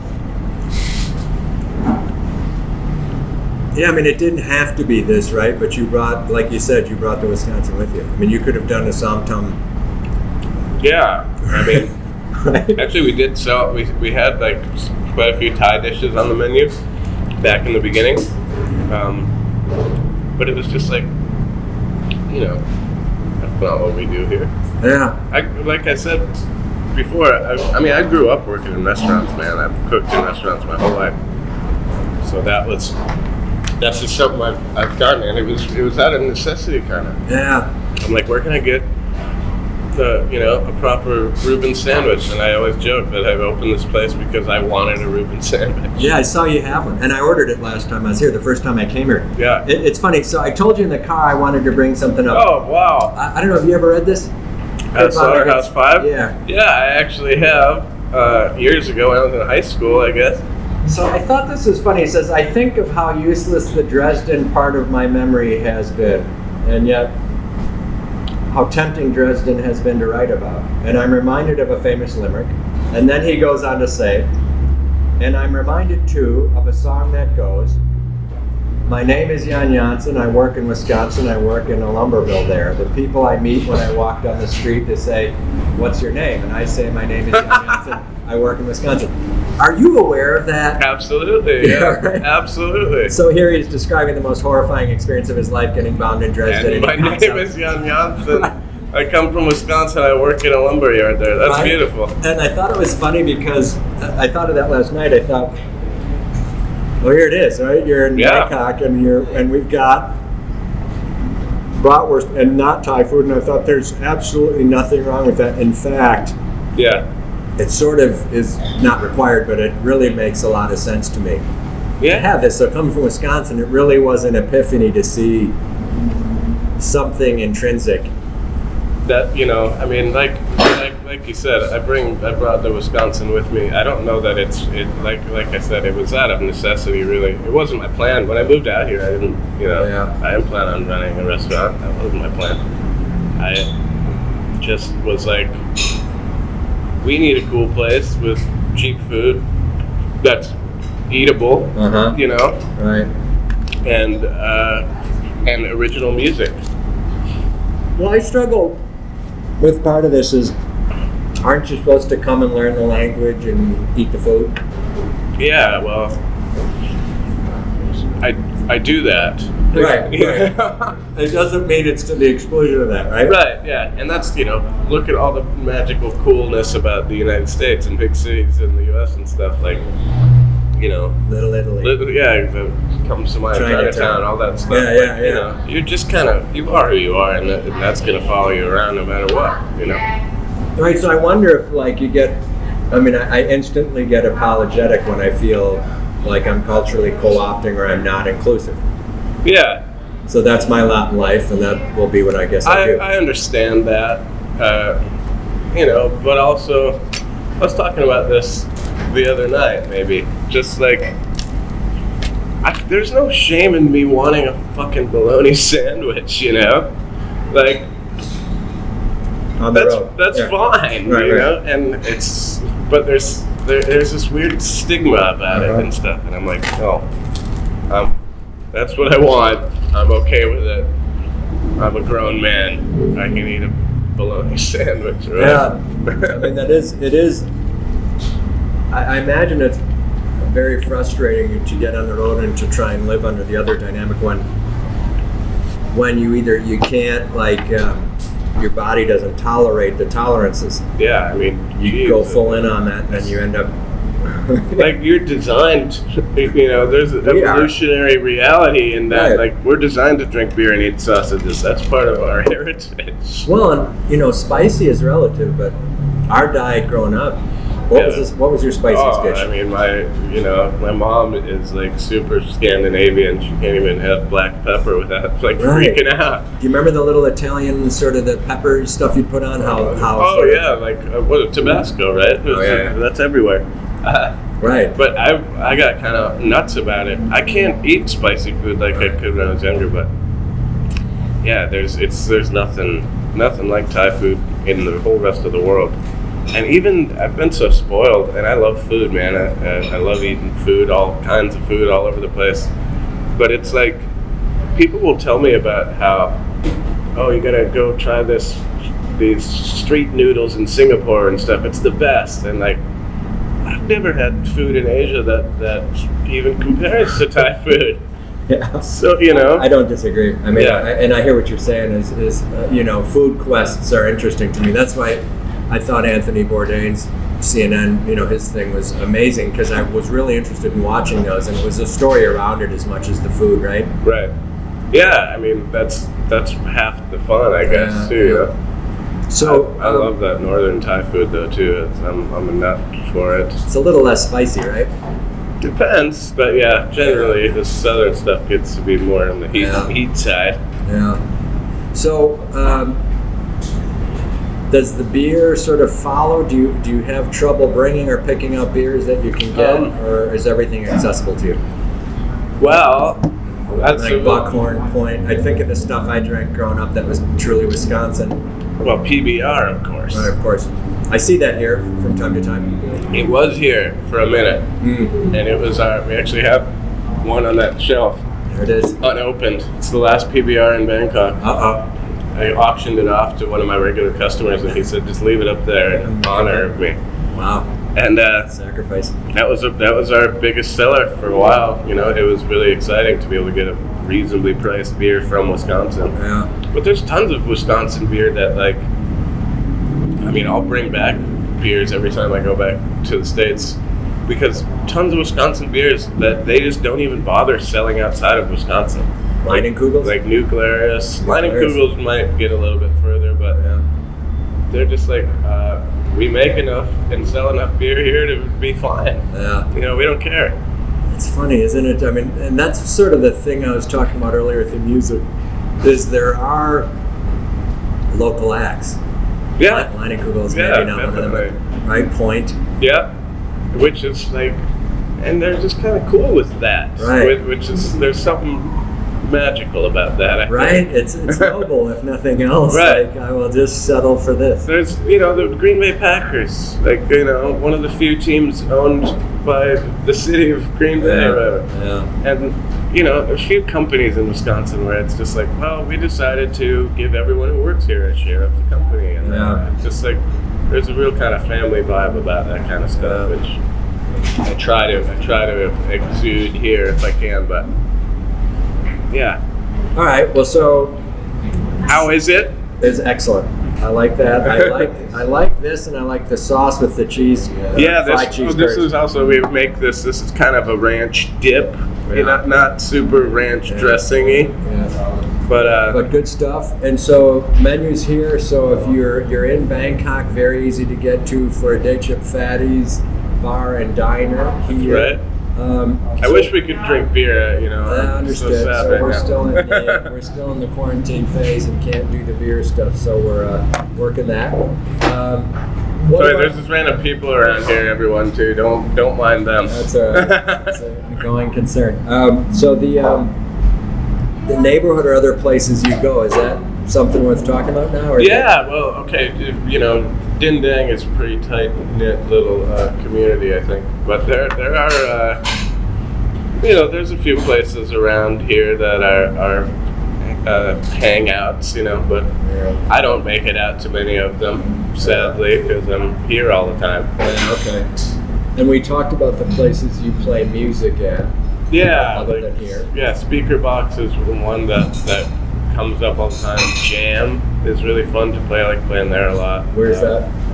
That's over by Surasak, I believe, is the BTS station. Jam's really fun. geez, there used to be so many different places to play, and they're all gone now, you know? Yeah. What is another good place to go see shows around? There's a couple new ones, too, that I never get to, and it sucks, man. Yeah. Well, it's different for us, right? Because you don't set your week up around the gigs, but it's clearly a milestone in the week, right? Yeah, for sure. I mean, just even getting there on time. I love going out to play gigs just because it's like the only real excuse I give myself to get the hell out of here. Right. Yeah. Well, that's an interesting perspective, right? I didn't think of that. Yeah, it's like a destination for you. Sorry, I got something else to do. Right. Can't be there tonight.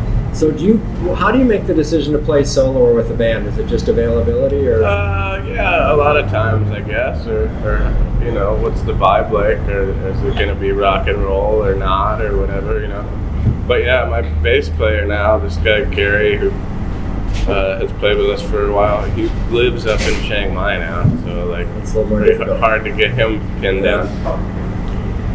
But yeah, I don't like playing solo as much as I did, you know, just because I can lean on the band a lot, and also it's quiet, you know. It's like, unless someone's really paying attention, you know. So, and it's hard to get the captive audience. But I'm going to be playing solo at the Custard Studio thing, and I played there right before I left, and that was a really good audience, and it's really fun to kind of get a sit-down audience that's really paying attention sometimes. I think there's video of that online, and I think there was a quote you said in it, it's okay to talk. Yeah. Which I thought was very funny, because the first song you played was to the silent you don't have to be quiet the whole time. Yeah, it gets a little nerve-wracking. Well, good. Well, is there anything else you want to talk about the restaurant or the location? Come to the restaurant, please. And like I said earlier, you know, give me money. There you go. Donate it. Call for dough. Come on down, and yes, I really appreciate you doing this for me, man. It's really great. What is the best way to see you? Is it Facebook? Facebook is, our whole internet presence is very Facebook related. And what is your Facebook thing? Our Facebook is Fatty's Bar and Diner. That's it. You just Google us Fatty's Bar and Diner, you'll find it. That's how I did it. Yeah, there you go. See? So if I can do it, anyone can. And now we know. Matthew, it was a pleasure hanging with you. I appreciate the food. We're going to have the other guys in the band. Yeah, come eat this. Yeah, all right. I appreciate it, man. Cheers, man. Thank you very much. Nailed it. All right, eat this food. Yes. 1, 2, 3, quiet.